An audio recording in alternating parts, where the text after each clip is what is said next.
இவங்க எல்லார் கூடயும் டூர் போகணும் அப்படின்னு சொல்லிட்டு ரேவதியை கூட்டிட்டு போனா சந்தோஷமா இருக்கும்னு யோசிச்ச பாக்யராஜ் தங்கராஜை கூட்டிட்டு போறதுனால இவ்வளோ பிரச்சனை வரும் அப்படின்னு சொல்லிட்டு யோசிக்காம போனது தான் ஆச்சரியமா இருக்கு. நைட் தங்கராஜ் ட்ரிங்க் பண்ணுறதுக்காக உட்காந்துருக்காரு. சுரேஷை குடிக்கவா அப்படின்னு கூப்பிடுவோம். எனக்கு வேணாமாம்மா தலை வலிக்குது அப்படின்னு எஸ்கேப் ஆயிடுறாரு. அப்போ உங்கள் அண்ணனை கூப்பிடுங்க அப்படிங்கவும் அவரு நான் வரல அப்படின்னு சொல்லிடுறாரு. அப்போ நான் மட்டும்தான் குடிக்காரனாவம்மா அப்படின்னு சொல்லிட்டு புலம்பிட்டே குடிக்கிறாரு. அவர் வந்து பாக்யராஜ் சந்தோஷமா இருக்க பார்க்கவும் வயிறு எறி திருப்பியும் போயிட்டு பாக்யராஜ் கிட்ட பிரச்சனை பண்ணுறாரு. நீ எப்படி அந்த மாதிரி பண்ணலாம், உன்னாலே தங்கச்சி உயிரே போச்சு, நீ மட்டும் சந்தோஷமா இருக்க அப்படின்னு சொல்லிட்டு பாக்யராஜ்கிட்ட வம்பு இழுத்து சண்டை போடுறாரு. இல்லை மச்சான், நான் தான் ஆல்ரெடி உங்ககிட்ட இதை பற்றி நிறைய தடவை பேசிட்டேன், நான் வந்து எதுவும் வேணும்னு பண்ணலை அப்படின்னு சொல்லவும் அது அவர் காதுலயே வாங்கலை.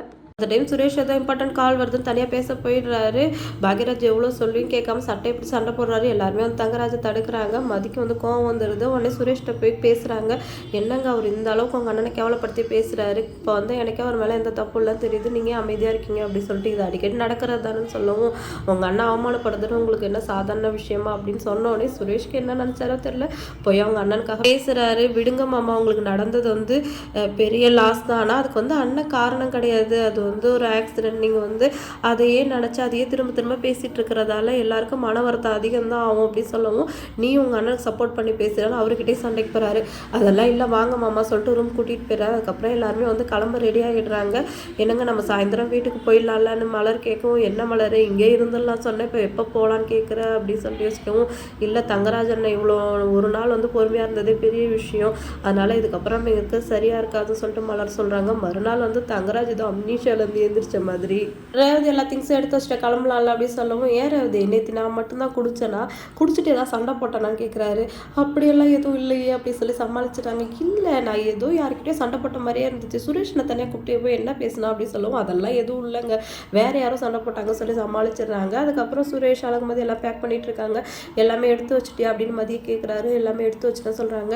இல்லை எல்லா இடமும் செக் பண்ணிக்கோனா ஏதாவது மறந்து வச்சிடுவேன் அப்படின்னு சொல்லவும், இல்லை பாத்ரூம் எல்லா இடமே செக் பண்ணிட்டேன் எதுவுமே இல்லை எல்லாம் எடுத்துக்கிட்டாச்சு அப்படின்னு சொல்கிறாங்க. அதுக்கப்புறம் எல்லாருமே வந்து செக் அவுட் பண்ணிவிட்டு வெளில வராங்க.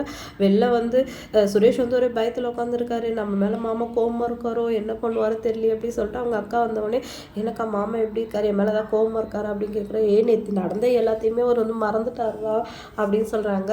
பாக்யராஜ் வந்துட்டு எப்போவுமே நீ அமைதியாக இருக்க வேண்டியதாண்டா, எனக்கு ஏன்டா சப்போர்ட் பண்ணி பேசினேன் அப்படின்னு சொல்லிட்டு கேட்கவும், இருக்கட்டும் நீ என்னோட அண்ணா அதான் அதுக்கு முன்னாடி நாளே அதை பற்றி பேசிட்டார்ல, திரும்ப திரும்ப அதை பற்றியே பேசிகிட்டு இருந்தா தப்பு தானே அது, அதனால தான் நான் கேட்டேன் அப்படிங்கிற மாதிரி, நீ என்ன என்னோட அண்ணா அவமானப்படுறதுனால பார்த்துட்டு இருக்க முடியாது சொல்லோடனே பாக்யராஜ் ஒரே ஹாப்பி ஆகிடுது. அதுக்கப்புறம் தங்கராஜ் வராரு. சுரேஷ்ட்டு நேற்று நீ குடிச்சியான்னு கேட்குறாரு. இல்லை மாமா அப்படின்னு சொல்லவும், ஓ அப்போ வாங்கிட்ட கேட்டால் கரெக்டாக இருக்கும், நான் ஏதாவது நேற்று சண்டை போட்டேனான்னு கேட்குறாரு.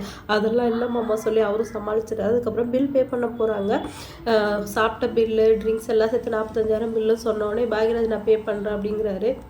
ஏங்க நம்ம தானேங்க இப்போ ரூமுக்கு வேறு செலவுக்கெல்லாம் பில் பே பண்ணுறோம் சொன்னோம், அண்ணன் பே பண்ண போகிறாரு அப்படின்ற அது சொன்னோடனே பே பண்ணிட்டாரா, இல்லை நான் பண்ணுறேன் அப்படின்னு சொல்கிறாரு. சொல்லிட்டு இருக்கும்போதே வேறு கால் வந்துடுது. அதோட ஒரு வெளில போயிடுறாரு.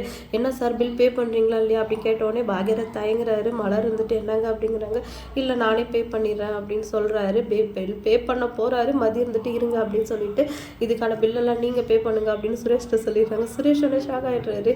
ஆமாம் அவருக்கு கிடைச்ச வவுச்சர்லாம் நம்மளெல்லாம் கூட்டிகிட்டு வந்தார், போன இடத்துல இல்லாமல் அவர் தான் செலவு பண்ணார், இப்போ இதே அவர் தலையில் கட்டினா எப்படி, நீங்கள் செலவு பண்ணுங்கள், நீங்கள் எதுவுமே பண்ணலன்னா எனக்கு ஒரு மாதிரி குற்ற உணர்ச்சியாக இருக்கும்ல, ஒரு வீட்டில் எல்லாரும் ஒரே ஆள் தான் செலவு பண்ணணும் ஏதாவது இருக்கா, எல்லாரும் கலந்து தானே ஷேர் பண்ணி தானே செலவு பண்ணணும் சொன்னோடனே சுரேஷ் வேறு வார்த்தை பேசாமல் பில்லை பே பண்ணிடுறாரு. வெளில வந்தோடனே என்னடா பில் யாரா பே பண்ணான்னு தங்கராஜ் கேட்குறாரு. நான் தான் பே பண்ண மாமா சொன்னோடனே, நீ ஏன்டா பண்ண, நான் தான் பண்ண சொன்னல, அவங்க அண்ணன் பண்ணது எனக்கு பிடிக்கலங்கிற, நீ ஏன்டா பண்ண அப்படின்னு சொல்லிட்டு கேட்குறாரு.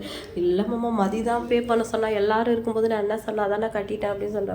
நீ ஏன்டா அவங்க அண்ணன் மாதிரி பொண்டாட்டி தாசனா இருக்கு, கொஞ்சமாவது கெத்தா நடந்துக்கோடா, இப்பயே விட்டேன்னு வச்சுக்கோ அதுக்கப்புறம் பிடிக்கவே முடியாது அப்படின்னு சொல்லிட்டு சுரேஷ்க்கு அட்வைஸ் பண்ணுறாரு. அதுக்கப்புறம் எல்லாருமே கிளம்பிடுறாங்க.